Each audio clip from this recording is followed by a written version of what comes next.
ధాత్రి కేదార్ బైక్‌లో ఇంటికి వచ్చి ఇంటి ముందు నిలబడి మాట్లాడుకుంటూ ఉంటారు. ధాత్రి, ఇప్పుడు మీ అత్తయ్యని ఇంటికి తీసుకురావటం ఎలా? వీళ్ళు గుర్తుపట్టకుండా ఉండటం ఎలా? అని కేదార్ అడుగుతూ ఉంటాడు. అదే నేను ఆలోచిస్తున్నానని ధాత్రి అంటే, ఒక పని చేద్దాము. జరిగిన విషయం మొత్తం చెప్పి అక్కకి, నిషి వాళ్ళకి నచ్చచెప్పి ఇంట్లో పెడదామా అని కేదార్ అంటే, లేదు లేదు అలా చేశామంటే నిషి తన ప్రాణం మీదికి వస్తే అస్సలు ఊరుకోదు. పైగా నిషి, యువరాజు, వైజయంతి అత్తయ్యలో వాళ్ళలో ఏ ఒక్కరైనా మీనన్‌కి టచ్‌లోకి వెళ్తే అత్తయ్య గురించిన నిజం తెలిసిపోతుంది. అది చాలా ప్రమాదకరం అని ధాత్రి అంటే, మరి ఎలా ధాత్రి? పైగా ఇప్పుడు మీ అత్తయ్య నీ పార్టీ కదా! నీకు అనుకూలంగా ఏదైనా మీ అత్తయ్య మాట్లాడిందనుకో నిషి గొడవ పడుతుంది కదా! అని కేదార్ అంటే, అదే అత్తయ్యని గుర్తుపట్టకుండా వేషం మార్చి ఇక్కడికి తీసుకొచ్చి ఏదో ఒక ప్లాన్ ఆలోచిద్దామని ధాత్రి చెప్తోంది. ఏంటి జగదాత్రి, ఈరోజు స్కూల్ త్వరగా అయిపోయిందా? త్వరగా వచ్చేసారే అని కౌశికి అంటే, ఇంట్లో కూడా ఎప్పుడు పనులు ఎగ్గొడుతూ తప్పించుకుందామనే ఉంటుంది కదా! అక్కడ కూడా తప్పించుకొని వచ్చినట్లు ఉన్నారులే అని నిషి అంటుంది. "ఆ! మీ అత్త కోడళ్ళలాగా అయితే కాదులేండి. అమ్మ జగదాత్రి స్ట్రెయిన్ అయిపోయినట్లున్నాడు. వెళ్ళి ఫ్రెషప్ అవ్వండి" అని సుధాకర్ అంటాడు. అలాగేనని వాళ్ళు లోపలికి వెళ్తారు. "ఏంది బా నువ్వు ఇలా మాట్లాడుతున్నావు" అని వైజయంతి అంటే, "అవును మరి, మీరు చేసే పనులను బట్టే నా మాటలుంటాయని" సుధాకర్ అంటాడు. తర్వాత ధాత్రి కేదార్ గదిలో వెళ్తూ చూసుకోకుండా ఒకరి తలలు ఒకరు ఢీకొట్టుకుంటారు. అబ్బా! ఏంటి కేదార్, కాస్త చూసుకోవాలి కదా అని ధాత్రి రుద్దుకుంటూ ఉంటే, నేను చూసుకొనే వచ్చాను. అయినా కూడా ఒక అందమైన కుర్రాడు ఎదురుగా వస్తే ఇలా చూసుకోకుండా ఢీకొట్టడం సహజమేలే అని కేదార్ అంటే, ధాత్రి వెతుకుతూ ఉంటుంది. ఏంటి వెతుకుతున్నావు అని కేదార్ అంటే, అదే అందమైన కుర్రాడని మాట్లాడావు కదా, ఎక్కడ అని చూస్తున్నాను అని ధాత్రి అంటే, అంతేలే, ఇప్పుడు యాక్షన్ సీన్ని పక్కన పెట్టి నువ్వు కామెడీ సీన్లకి దిగిపోయావు కదా, నేను కనిపించట్లేదా నీకు అని కేదార్ అంటాడు. సరే కానీ మళ్ళీ ఇంకోసారి ఢీకొట్టు కేదార్, లేకుంటే కొమ్ములొస్తాయని ధాత్రి అంటుంది. ఏంటి కొమ్ములొస్తాయా? ఏ క్లాస్ నువ్వు అని కేదార్ అంటే, నీ క్లాసే లే కానీ నా నమ్మకాలు నాకు ఉంటాయి. కొడతావా లేదా? అదే మరి నేను కొట్టమన్నానని గట్టిగా కొట్టావు, జాగ్రత్త, కొంచెం మెల్లగా కొట్టు అని ధాత్రి చెప్తుంటే, అలాగేనని కేదార్ కొట్టడానికి వస్తూ ఉంటాడు. ఆగాగాగు, ఏంటి అంత స్పీడ్‌గా వస్తున్నావు? మెల్లగా అని చెప్పాను కదా అని ధాత్రి అడ్డుపడుతూ కేదార్ కొట్టకముందే కెవ్వుమని కేకలు పెడుతూ ఉంటుంది. భలే దానివి ధాత్రి నువ్వు. బయట రౌడీల కాళ్ళు చేతులేమో విరగ్గొడతావు. ఇప్పుడు నేను ఊరికే ఢీ కొట్టడానికి వస్తుంటేనే ఇలా కెవ్వుమని కేకలు పెడతావా అని కేదార్ అంటాడు. బయట రౌడీలని నేను తిరిగి కొట్టగలనన్న నమ్మకం ఉంది. ఇప్పుడు నువ్వు కదా, మళ్ళీ నేను నిన్ను తిరిగి కొట్టలేవు కదా, ఎందుకంటే నువ్వు నా పతిదేవుడివి కదా అని ధాత్రి అంటే, ధాత్రి నన్ను చూసి భయపడుతూ ఉంది. బయట రౌడీలనేమో తీస్తుంది. ఇది మరీ విడ్డూరంగా లేదా అని కేదార్ కామెడీలు చేస్తూ ఉంటే, వెంటనే ధాత్రి మెడ వంచి కేదార్కి గట్టిగా తల ఢీ కొట్టేస్తుంది. దుర్మార్గురాల, ఎంతగా ఢీ కొట్టావు, నిజంగానే నొప్పేస్తోంది అని కేదార్ అంటే, ఈ థ్రిల్ ఎలా ఉంది, మళ్ళీ ఇంకోటి ఇవ్వనా అని ధాత్రి అంటుంది. వద్దొద్దులే నిన్ను అంటూ కేదార్ అరుస్తూ కామెడీలు చేస్తూ ఉంటారు. సరిగా అప్పుడే రాధ రావటంతో, రాధక్క ఏంటి అలా ఉన్నావు, ఏం జరిగింది అని కాఫీ తీసుకుంటూ ధాత్రి అడుగుతూ ఉంటుంది. నిషి మేడం వైజయంతి అమ్మగారిని చూస్తే పని మానేసి వెళ్ళిపోదాం అనిపిస్తుంది. కానీ కౌశిక్ మేడంని కొత్తగా వచ్చిన వాళ్ళు ఎలా చూసుకుంటారో అని నేను మానేయకుండా వెళ్ళకుండా ఉన్నాను. సరేలేండి, నా బాధలు మీకెందుకు అని రాధ వెళ్తూ ఉంటే, రాధక్క నువ్వు నాకు ఒక సహాయం చేయాలని ధాత్రి అంటే, ఏం సహాయమో చెప్పండమ్మా, మీకు ఏ సహాయమైనా చేస్తానని రాధ అంటుంది.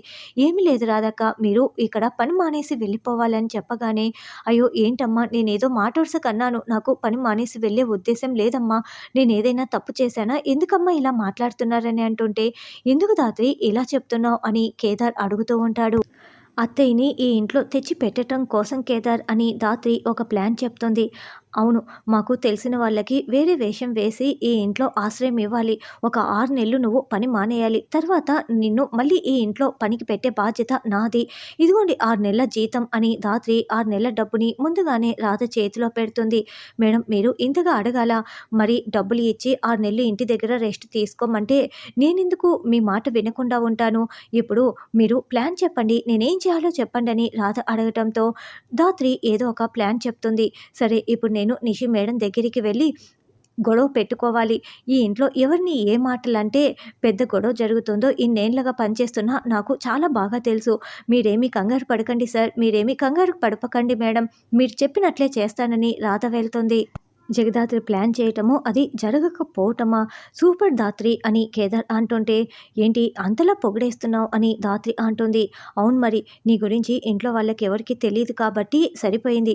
తెలిసింటే ఈ పాటికి నిన్ను నెత్తి మీద పెట్టుకునేవాళ్ళు తెలుసా అని కేదార్ అంటాడు. తర్వాత ఇదిగో నిషమ్మ, జ్యూస్ తాగండి, మీరు ఈ సమయానికి రోజు తాగుతారు కదా, అందుకే తీసుకొచ్చాను అని రాధ చెప్తుంటే, ఓ ఏంటి కాక పట్టడానికి తీసుకొచ్చావా, సరే ఇలా ఇవ్వు అని నిషి తీసుకుంటూ ఉంటే రాధ ఆ గ్లాస్ని కావాలనే కింద పడేస్తుంది. శారీపై మొత్తం కూడా జ్యూస్ పడిపోతుంది. అయ్యో చూసుకోలేదమ్మా, సారీ సారీ అని చెప్తూనే, ఏంటో అమ్మా, అన్నీ నీకే ఎందుకు ఇలా జరుగుతాయో అని కావాలనే రాధ వెటకారంగా మాట్లాడడంతో, ఏంటే నాతోనే వెటకారాలాడతావా, కావాలనే జ్యూస్ పోసిందే కాక ఇలా చేస్తావా అంటూ నిషి రాధ చెంపలు పగలగొడుతూ ఉంటుంది. అయ్యో చెయ్యి ఉంది కదా అని చెప్పి ఎన్నిసార్లు కొడుతుందో చూసావా కేదార్ అని ధాత్రి కేదార్ చాటుగా చూస్తూ అనుకుంటూ ఉంటారు. ఏంటి నన్ను ఇలా కొడుతున్నారు అని రాధ నిలదీస్తూ ఉంటే, నువ్వు ఒక్క క్షణం కూడా ఇంట్లో ఉండటానికి వీల్లేదు అని రాధని మెడపట్టి లాక్కు వచ్చి హాల్లో కింద తోసిపడేస్తుంది. ఏమైంది అని ధాత్రి కేదార్ కౌశికి అడుగుతూ ఉంటారు. ఇది నా మీద కావాలనే జ్యూస్ పోసింది, నాకు క్షమాపణ చెప్పాలి అని నిషి చెప్తుంటే, నేను కావాలని పోయలేదు పెద్దయ్య, ఇన్ని రోజుల నుంచి నన్ను చూస్తున్నారు కదా అని రాధ అంటుంది. లేదు, నువ్వు మర్యాదగా నీ చీర కొంగుతో నా కాలు మీద పడిన జ్యూస్ని తుడుస్తావా, లేకుంటే అని నిషి వార్నింగ్ ఇస్తుంటే, అదేంటి నిషి చీర కొంగుతో ఎందుకు తుడుస్తుంది అని ధాత్రి కేదార్ అడుగుతూ ఉంటారు. కావాలంటే టిష్యూ పేపర్తో తుడుస్తాను, చీర కొంగుతో నేను తుడవనని రాధ అంటుంది. ఎంత ధైర్యమే నీకు అంటూ నిషి మళ్ళీ రాధ చెంప పగలగొడుతుంది. అరే మాట్లాడుతుంటే ఏంటి నిషి అలా గొడవ పడుతున్నావు, చెంపలు పగలగొడుతున్నావు, కరెక్ట్ కాదు అని ధాత్రి కేదార్ చెప్తూ ఉంటే, అవునని కౌశికి కూడా అంటుంది. చూడు మర్యాదగా చీర కొంగుతో తుడుస్తావా లేదా, సారీ చెప్తావా లేదా అని నిషి అంటే, లేదమ్మా నేను యూనియన్ ప్రెసిడెంట్‌కి లీడర్‌ని, నేను తప్పు చేయనందుకు నా చీర కొంగుతో ఎందుకు తుడవాలి, నీకెందుకు సారీ చెప్పాలి, నేను ఇప్పుడే మా సంఘం వాళ్ళనందరినీ తీసుకొస్తాను అని రాధ బయటికి వెళ్తుంది. ధాత్రి పరుగులు పెడుతూ బయటికి వచ్చి, రాధక్క సూపర్‌గా పర్ఫామ్ చేశావు, అలాగే మనం అనుకున్న దాని ప్రకారం మీ వాళ్ళనందరినీ తీసుకురా, తర్వాత ప్లాను అమలు చేయి, థ్యాంక్ యూ సో మచ్ అక్క, అయినా సారీ అక్క, నేను నిసి కొట్టింది కదా అని ధాత్రి క్షమాపణ చెప్తూ ఉంటే, పర్వాలేదమ్మా, ఎలా మాట్లాడితే ఇలా పెద్ద గొడవ అవుతుందో నాకు తెలుసు కదా, అందుకే నేను కావాలనే అలా మాట్లాడానులే అని రాధ వెళ్తుంది. ఏంటి నిషి సారీ చెప్తే పోయేదానికి ఇంత పెద్ద గొడవ చేస్తున్నావు అని ధాత్రి కేదార్ అడుగుతూ ఉంటే, ఏంది అమ్మి సారీ చెప్పటమా, మీకెంత ధైర్యం అలా అడగటానికి, మేము తగ్గేదే లేదు అని వైజయంతి అంటుంది. తర్వాత కాసేపటికి, అదేంటి ఇంట్లో వాతావరణం మొత్తం చాలా ప్రశాంతంగా కనిపిస్తోంది అని ధాత్రి అంటే, రాధంక ఏంటి అసోసియేషన్ మెంబర్స్తో ఇంకా ఇక్కడికి రాలేదు, ఒకవేళ వాళ్ళు వచ్చిన తర్వాత నిషి తగ్గి క్షమాపణ చెప్పేస్తే గొడవ సద్దుమణిగిపోతుంది కదా అని కేదార్ అంటే, అయ్యో నిషి క్షమాపణ చెప్పటం కూడానునా, 4 గోడల మధ్య చెప్పంది అంతమంది ముందర క్షమాపణ చెప్పదు కాక చెప్పదు, ఇదిగో రాధక్క ఆల్రెడీ బయలుదేరిపోయిందంట అని ధాత్రి మెసేజ్ చూపిస్తూ ఉంటుంది. Nishi down down, Vyjayanthi down down అంటూ రాధ మనుషుల్ని వేసుకొని ఇంటికి వచ్చి, నిషి క్షమాపణ చెప్పి తీరాల్సిందే అని నిలదీస్తూ ఉంటుంది. నేను నీకు క్షమాపణ చెప్పటం ఏంటి, చెప్పను కాక చెప్పనని నిషి మొండికేస్తుంది.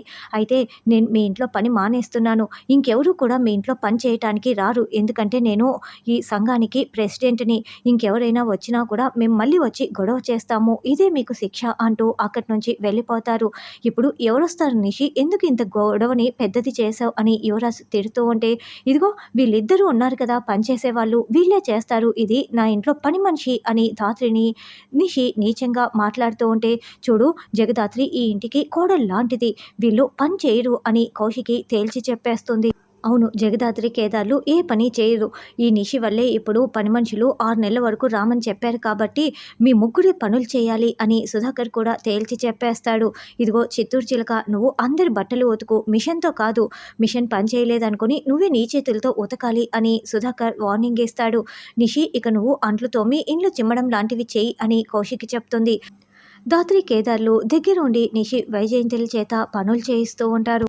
తర్వాత కేదార్ ధాత్రి పిన్ని కష్టం చూడలేకపోతున్నాను అని కేదార్ అంటే, పని కష్టం వాళ్ళకి విలువ తెలిసి రావాలి కదా కేదార్, మనల్ని వాళ్ళు పెట్టిన కష్టాలకి ఏ మాత్రం వాళ్ళకి శిక్ష పడి తీరాల్సిందేలే, ఇప్పుడు పనులు చేయలేక ఎవరినో ఒకరిని మనం తీసుకొస్తాము అంటే, అదే అత్తయ్యని వేషం మార్చి ఇక్కడికి తీసుకొస్తాము, వాళ్ళు ముందు వెనుక ఆలోచించకుండా ప్రశ్నలు వేయకుండా పెట్టేసుకుంటారు అని ధాత్రి చెప్తుంది. తర్వాత రోజు ఉదయాన్నే ఈరోజు పొద్దున్నే వాళ్ళు అప్పుడే పనిలోకి దిగిపోయారు ధాత్రి అని కేదార్ చెప్తుంటే అప్పుడే సాధు నాయక్ దగ్గర నుంచి ఫోన్ కాల్ వస్తుంది. ఏదో యాక్సిడెంట్ కేస్ అంట. కేదార్ పద మనం స్పాట్కి వెళ్దాం అని ఇద్దరు బయలుదేరి వస్తారు. అక్కడ మినిస్టర్ రాయుడు కొడుకు అవినాష్ అనే అతను తప్పతాగి కార్ డ్రైవ్ చేసి అర్ధరాత్రి ఇద్దరు వ్యక్తులని యాక్సిడెంట్ చేసి చంపేసి ఉంటాడు. ఇదంతా సీసీటీవీ ఫుటేజ్లో రికార్డ్ అయి ఉంటుంది. ఆ ఫుటేజ్ని ధాత్రి చూస్తూ ఉంటుంది. ఎలక్షన్స్ దగ్గరికి వస్తున్నాయి కదా, అందుకే కొడుకుని కాపాడుకోవటం కోసం ప్రయత్నిస్తున్నట్లు ఉన్నాడు. కానీ మనం మాత్రం అవినాష్కి శిక్ష పడేలా చేయాలి అని ధాత్రి కేదార్ సీసీటీవీ ఫుటేజ్ని చూసి అనుకుంటూ ఉంటారు.